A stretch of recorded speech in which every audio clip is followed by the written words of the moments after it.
ओम नमो भगवते वासुदेवाय नमः। जय श्रीमन नारायण। दोस्तों आइए आज हम सब सुनते हैं अपरा एकादशी व्रत की कथा। ज्येष्ठ मास के कृष्ण पक्ष में आती है यह एकादशी अपरा एकादशी।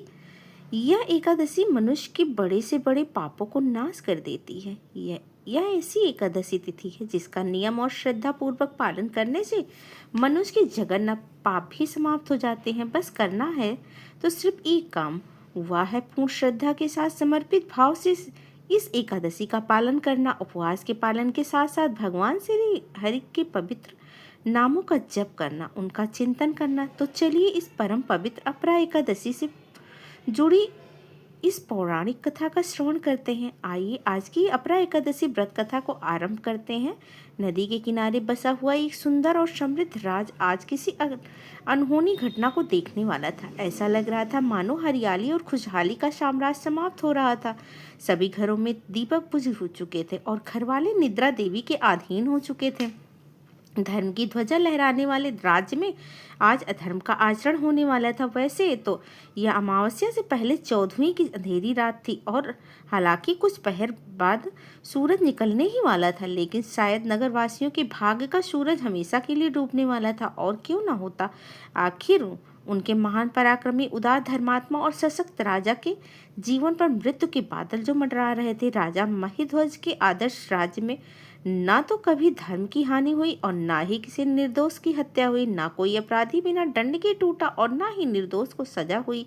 लेकिन कहते हैं ना, जिसे बाहर वाले पराजित नहीं कर सकते उसे घर वाले ही मार देते हैं। ऐसे ही हुआ पांडवों के साथ, जब उनके स्वयं के चचेरे भाइयों ने उन्हें अपना अधिकार देने से इनकार कर दिया। और ऐसे ही कुछ होने वाला था राजा मणिध्वज के साथ।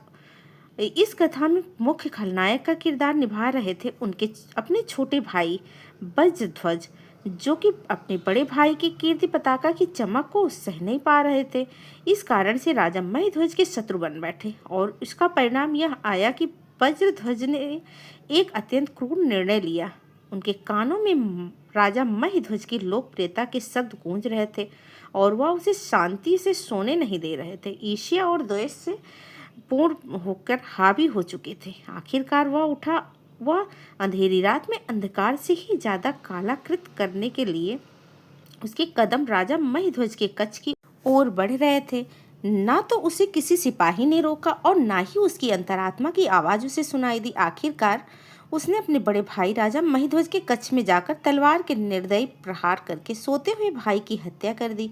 और इतना करके उसे शांति नहीं मिली तो उसने राजा महिध्वज के शव को राज्य से बाहर एक पीपल के पेड़ के नीचे गाड़ दिया। अब देखिए, राजा महिध्वज का इसमें कोई दोष नहीं था, फिर भी इस प्रकार अकाल मृत्यु होने के कारण उन्हें अच्छी गति प्राप्त नहीं हुई और वह प्रेत योनि प्राप्त करके उसी पेड़ के ऊपर रहने लगे। काल का प्रवाह थोड़ा सा बीत गया और ईश्वर इच्छा से राजा महिध्वज के पुण्य प्रभाव से एक दिन यूं हुआ कि महान ऋषि धौम में उस राज्य में उसी पीपल के पेड़ के पास से गुजरे। उन्होंने अपने तपोबल से देखा कि इतने महान राजा महिध्वज की आत्मा प्रेत योनि प्राप्त करके उस पेड़ पर रह रही है। उदार मन वाले ऋषि धौम ने इस प्रेत की योनि से रहने वाले राजा महिध्वज को पेड़ से नीचे उतारा, उन्हें परलोक विद्या का दान दिया। अब देखिए, महापुरुषों की उदारता की कोई सीमा नहीं होती। उनकी करुणा का सागर सबके लिए एक समान रूप से बहता है। तो बस ऋषि धौम ने भी राजा को इस प्रेत योनि से मुक्त कर प्रदान कर दिया। अपरा एकादशी का अनुष्ठान किया। इस व्रत के पालन से उन्हें जो पुण्य फल प्राप्त हुआ उसे उन्होंने राजा महिध्वज को प्रदान कर दिया और उसी पुण्य फल के परिणाम स्वरूप राजा महिध्वज को प्रेत योनि से मुक्त हो प्राप्त हुए। उन्होंने कृतज्ञता व्यक्त करते हुए ऋषि को प्रणाम किया और आध्यात्मिक लोक की ओर गमन कर दिया। अगर एक छोटी सी गलती से आपकी एकादशी का पूरा फल कम हो जाए तो और ऐसा न हो, इसीलिए हर एकादशी को करें बिल्कुल सही तरीके से। 24 एकादशियों की संपूर्ण कथा विधि और विधि विधान से सुने। प्रेम से बोलिए विष्णु भगवान की जय हो। ओम नमो भगवते वासुदेवाय नमः। आइए सुनते हैं एकादशी माता की कथा। एकादशी माता की जय हो। बहुत समय पहले की बात है, एक नगर में एक गरीब ब्राह्मण और उसकी पत्नी रहते थे। वे धार्मिक बहुत थे, लेकिन उनके घर में हमेशा दुख और गरीबी बनी रहती थी। ब्राह्मण की पत्नी रोज भगवान विष्णु की पूजा करती और मन ही मन प्रार्थना करती कि उनके घर में सुख शांति आए। एक दिन गांव में एक साधु महाराज आए। ब्राह्मण दंपत्ति ने श्रद्धा से उनकी सेवा की। प्रसन्न होकर साधु ने कहा, यदि तुम सच्चे मन से एकादशी माता का व्रत करोगी तो भगवान विष्णु की पूजा करोगी और कथा सुनोगे तो वह तुम्हारे सभी कष्ट दूर कर देंगे। साधु की बात मानकर ब्राह्मण की पत्नी ने अगली एकादशी से व्रत करना शुरू कर दिया। वह सुबह स्नान करके भगवान विष्णु और एकादशी माता की पूजा करती, दीप जलाती और पूरे दिन भजन कीर्तन किया करती थी। रात को जागरण भी करती थी। कुछ समय बाद भगवान विष्णु और एकादशी माता उसकी भक्ति से प्रसन्न हुए। धीरे धीरे उनके घर की सभी गरीबी को दूर होने लगी। घर में धन, अन्न और सुख शांति आने लगी। गांव के लोग भी आश्चर्य करने लगे कि इतना बड़ा परिवर्तन कैसे हुआ। उसी गांव में एक धनी स्त्री भी रहा करती थी। उसने देखा कि गरीब ब्राह्मण का परिवार अब सुखी हो गया है। उसके कारण पूछा। ब्राह्मण की पत्नी ने बताया, यह सब एकादशी माता के व्रत के प्रभाव है और भगवान विष्णु की कृपा से हुआ है।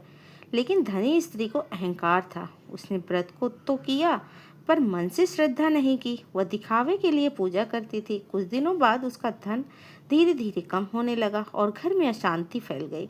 तब उसे उसकी गलती का एहसास हुआ। वो ब्राह्मण की पत्नी के पास गई और बोली, मुझे सच्चे मन से व्रत करना सिखाओ। इसके बाद उसने श्रद्धा और भक्ति से एकादशी व्रत किया। भगवान विष्णु और एकादशी माता की कृपा से उसके घर में फिर से सुख समृद्धि आ गई।